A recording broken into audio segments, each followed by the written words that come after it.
Welcome to the Homegrown Heart Podcast every Friday morning at 7 a.m. Mountain Standard Time with your host, Dr. Amanda Ryan, DO, MBA, interventional cardiologist, and considered an expert in her field. This week's topic, New Year's resolution on this first episode of Season 2. Please help me welcome our host, Dr. Amanda Ryan. Good morning, Eddy County and surrounding areas, and my listeners in Florida, Illinois, and all the different places. It's Season 2 of My Homegrown Hearts, and we're going to have another exciting year of talking about all kinds of different topics related to medicine, to women empowerment, to health journeys, to cardiovascular disease. That's really the point of this podcast.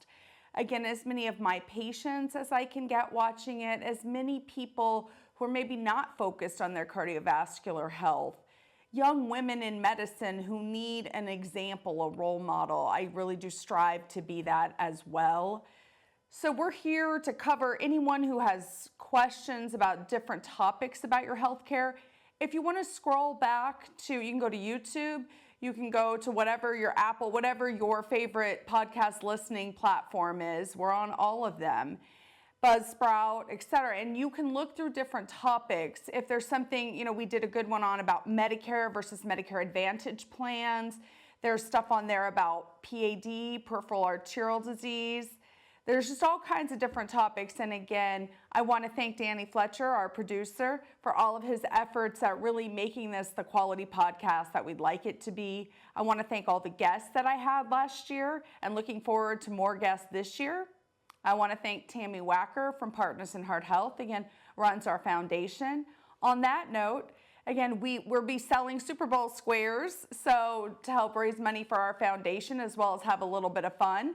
So you'll have to get with us on that. We'll have QR codes and signs up, and it'll be on our social media. Again, Advanced Heart and Vascular Center of New Mexico, which we refer to as AHV&M, Advanced ASC of Carlsbad NM, which is our surgical center, as well as Partners in Heart Health. So we have 3 different corporations, and they each have different goals, and we'll continue to work together to really serve the needs of Eddy, Chavez, and Lee County. So, 2025, which I'm already struggling with writing 2024 on all of the things that I sign on a daily basis. I'll do 25 a couple times and then I revert back. So I'm trying to think about what's new with 2025. Well, we have a health and wellness challenge going on at our work, which we did last year too, was very successful. What do you know? Some of us slid back a little bit, me included, from the health journey towards the end of the year there, which is somewhat of a common holiday occurrence here in the United States. So we have a lot of quote-unquote New Year's resolutions. A lot of New Year's resolutions I think that you might have, that I have, that my team has, they focus on health and wellness. Often they focus on weight. For those of us that struggle with weight, and that's definitely me included, weight tends to be too much of the focus sometimes, like I'm going to lose weight, that's the goal.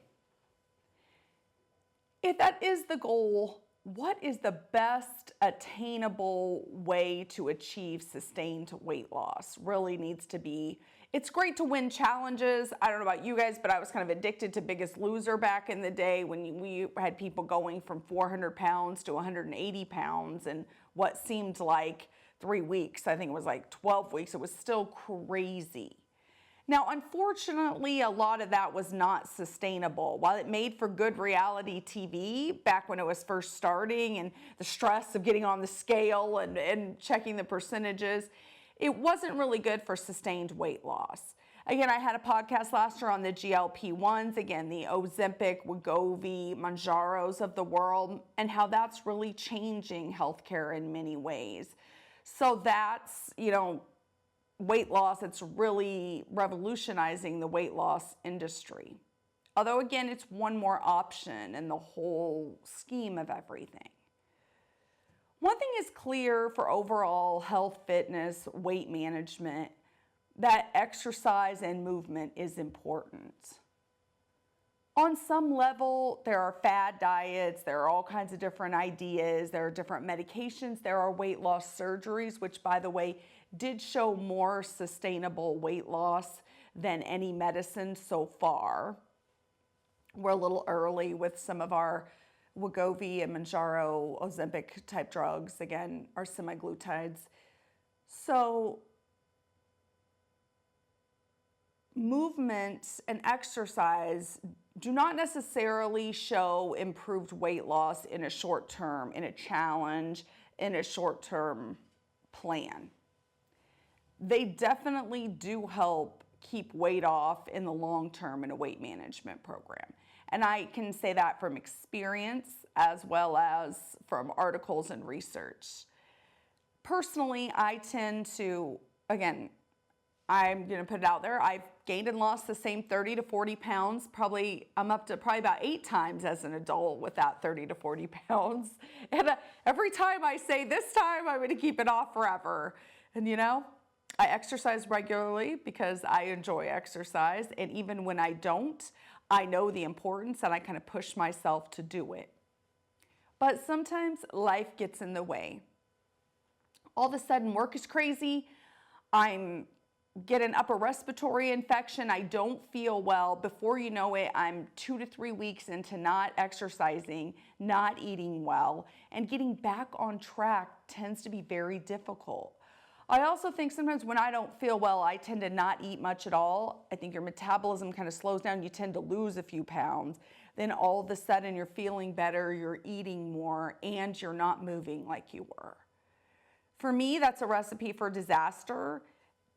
Give that 3 or 4 months and I'll be back to the weight I started at, which was, again, the 30 to 40 pounds that I was lost repeatedly, which, by the way, for me, takes about 9 to 12 months of focused effort to really get myself to the best healthy weight for me.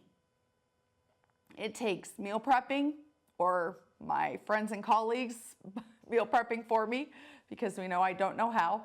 It takes healthy meals for my husband. It takes a commitment to zero fast food. Lots of water, and not just unsweet tea. It is at least better than sweet tea, but you have to drink regular water for me to really achieve true success. And moving. For me, that typically means regular walking at least 5 days a week of 2 to 3 miles a day. So this week, we started the health journey. Again, there were some grumbles. I said the scale oinked when I stepped on it, but of course I was cutting myself some slack and trying to make a joke out of the fact that, goodness, you've got to stay focused. I don't know about you guys, but when I'm eating well and on a good journey and doing what I feel is I need to do, I tend to weigh regularly and like what I'm seeing. And when I'm not exercising regularly and eating well, I tend to just avoid the scale. And I don't know, in my mind, it's like, and yes, then you notice your clothes getting a little tighter and tighter. But to our yoga pants and scrubs era, you don't notice it quite as quickly as you need to. And if you avoid the scale, then you step on it. Sometimes you're like, whew, okay, that's not where I thought I would be. But again, over-focusing on the scale is not really what's best for a health and wellness journey either. Everyone's best weight is different. Again, we talk a lot in my team that if we could be the size we were the first time we thought we were heavy, we would realize that we weren't heavy in the beginning, but that we had standards that maybe weren't realistic for us. I had a lot of friends in high school. We all played sports. We all ate pretty well. We all had parents who encouraged us to eat well at a certain point. And my dad made just chicken meals for me because I only liked chicken compared to any other meats. By the way, that was college. First time I really struggled with weight because, I don't know, I went and I was like, oh, they don't make you grilled chicken for whatever meals they have? No, the cafeteria at college doesn't make you just grilled chicken like your dad does, it turns out. So shout out to my dad for being such an amazing chef and dad all those years. But part of the reason people are like, oh, you're just not picky in this day and age. I've eaten in a lot of cafeterias, a lot of college cafeterias, a lot of med school cafeterias, and a lot of hospital cafeterias. Oh, and some of them have been very good, quite honestly, and some of them not so good. But when you're on 36, 40-hour shifts and you're hungry, it turns out, again, chicken strips and Pepsi are good. And I think I've said before, during my training at St. Louis University, which again, I got to see the other day. I went to St. Louis for a family wedding. Congratulations, Alex and Brian. So that was amazing. And we stayed at an Airbnb right down by St. Louis University where I did my training. And it was remarkable to see the progress. They have a new facility, which was great. And it just brought back so many memories. Good memories, but also memories of fatigue and lack of sleep and stress and all of those things that go with really training as a medical resident. So that's, again, one of the first places I probably ate kind of whatever in the grill in the middle of the night. That's what was available, and that's what I ate. And on that note, as far as bringing that back to our health and wellness journey for New Year's resolution time, planning is important. If I have healthy foods available and am in the right mindset, I eat healthy foods. If I don't have any food available and I'm trying to be on a good health and fitness journey, I tend to wait until I'm really hungry and then just kind of grab what I can find at that time. Which again, for the last 2 months, shout out to all my amazing patients and fellow healthcare companies who brought nothing but baked goodies to us for 2 months straight. And that's great for comfort food, but it's not great for your health journey. So sometimes you'd get real hungry, skip a meal, and then be in there eating cookies, brownies, what you could find. So I think planning. A lot of our guys around here, oil and gas industry, driving an hour and a half out into the patch, working 14-hour days, coming back, 24-hour shifts sometimes, all of these, and I won't pretend to be an expert on that, but I've talked to a lot of my patients and friends about what their lifestyles are like. And healthy foods, they tend to load up on burritos, tacos, food truck kind of foods, convenience store foods, fast food, what they can get. And they're out there, and again, working those kind of hours, it tends to be they eat what they can find. And sometimes what you can find, what stores, what, is not healthy food. If you get fruits and vegetables from the store and you cut them up and you eat those, I think, again, I love fruits and vegetables. I like more of them the older I get and the more I give people, more I give different ones an opportunity. Part of that is I think our taste buds do change. I think our mindset changes. I didn't grow up eating sweet potatoes. Nobody really made me any. I never tried one, and I just assumed I didn't like them. Turns out I love them, and I eat them all the time. They are a healthier alternative to our traditional potatoes, and it was just a matter of trying them for me and realizing that that was a good option. So I think sometimes even if you have I just didn't like that. I didn't really like fish when I was growing up. I didn't like a lot of different kinds of fish. Now I love salmon, tilapia, many different white fishes. I just think sometimes it's giving things a chance. So I think keeping an open mind as far as food, having a good plan.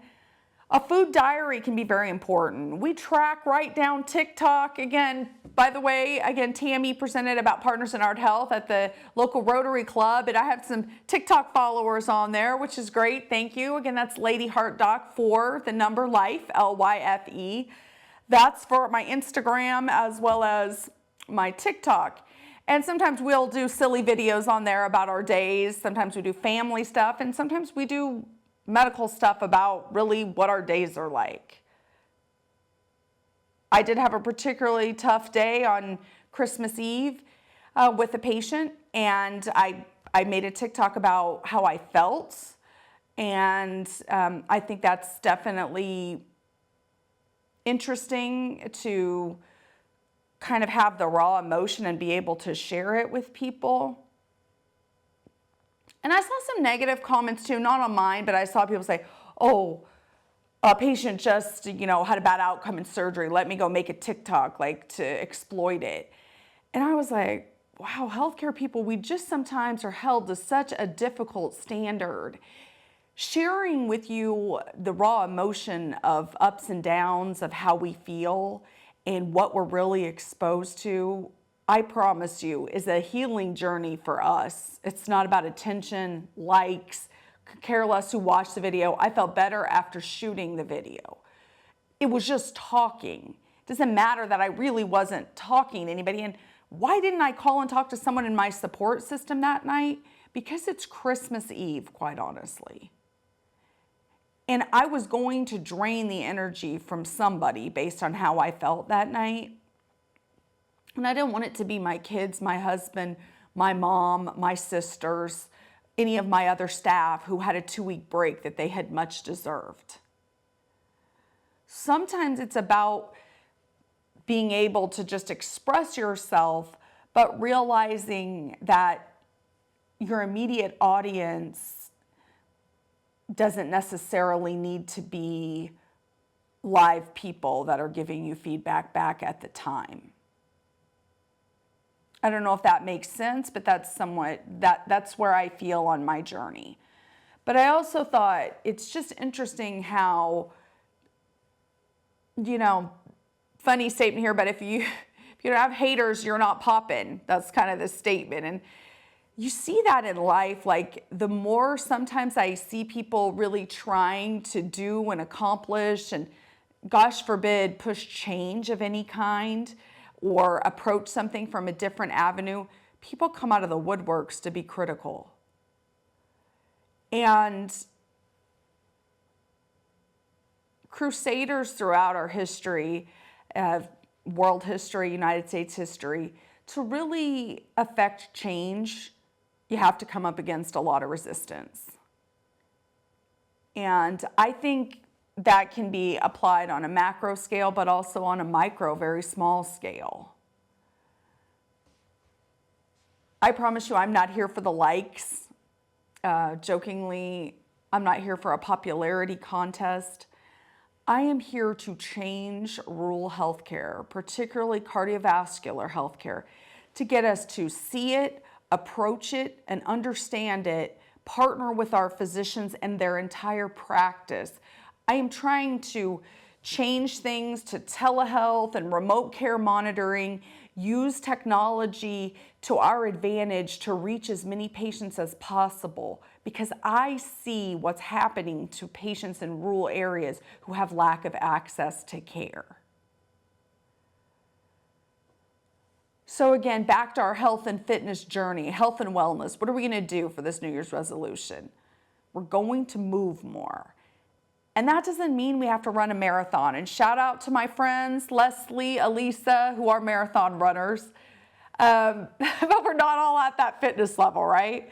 So, I've been the 5K, 10Ks as far as I got back in the day. I'd love to see some of my friends, Mara, Aaron, they're great on their health journeys and they've been running races lately, and that's wonderful.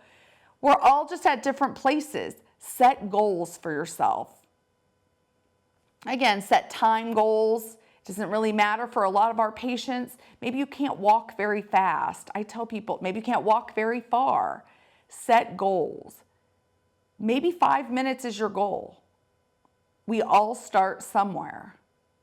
Again, I've worked through post-COVID shortness of breath myself. It lasted for a couple years.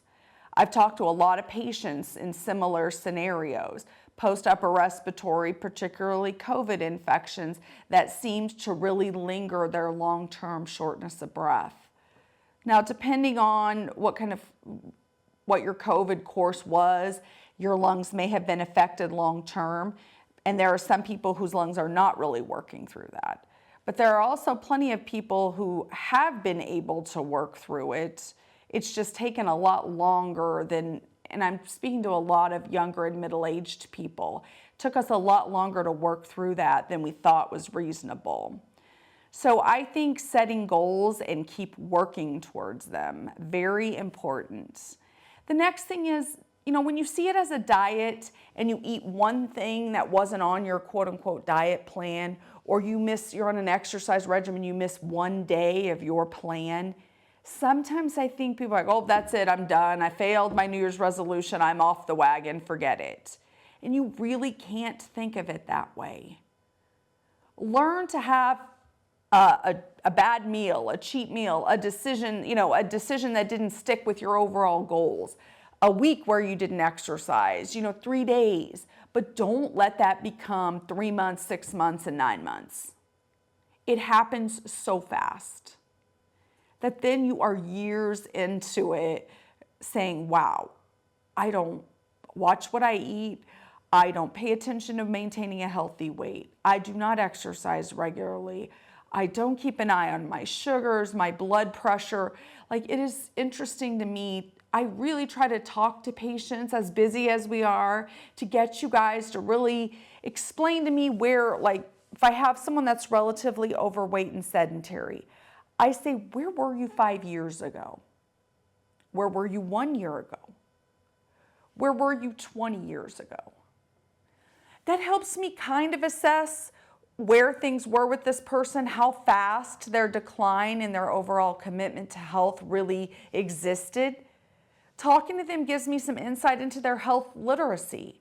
How much do they understand? What kind of materials, information, counseling, direction could we give that person that would likely be effective? Because again, one thing I find with people that discover a successful program, a medicine, a mindset, a way of cooking, they want to give that information to every single person. Whether that's for commercial benefit, sometimes it is, whether it's for just, hey, this worked for me or this worked for this guy, maybe it'll work for you. And what I found over my 25-year, I know I look so young, it's just crazy to say, but 25 years into this healthcare career, that everyone is different. And you really do have to figure out what's going to make each person, as a physician, my goal is to help you. I'm not going to help all 11,000 patients giving them the same paperwork as far as a healthy diet, the same fitness ideas, the same blood pressure management, the same goals. So I think understanding who your patients are, who you are, who your colleagues are, whenever we're working on these health and fitness journeys, I think is very important. So I think, believe it or not, most New Year's resolutions, you could say, quote unquote, fail at some point. I don't know if it's failure, but they maybe just kind of lose steam. So I think one good idea there is, instead of just setting a specific goal, like that's just weight loss, just a certain number by a certain date, that's, other things as an exercise, be able to do this by this date. If you don't reach your goal, that doesn't mean that you failed. By the way, it means you need to take a step back, maybe set some smaller, more attainable goals. Weight Watchers, which I do think is a great program. I've done it several times back in the day, and it was very effective. If you follow it, it turns out it works. Non-scale victories, NSVs. Don't have every victory on your journey be about weight, because there will be some scale fluctuations. I know a lot of people, and myself, that have gained and lost a decent amount of weight over the years. Any long-term weight loss journey never included that I've met anyone where the scale didn't stay the same or go up a couple pounds somewhere in the journey. And wow, that can be so defeating, particularly if you're really sticking to your plans. Your body takes a while to adjust sometimes.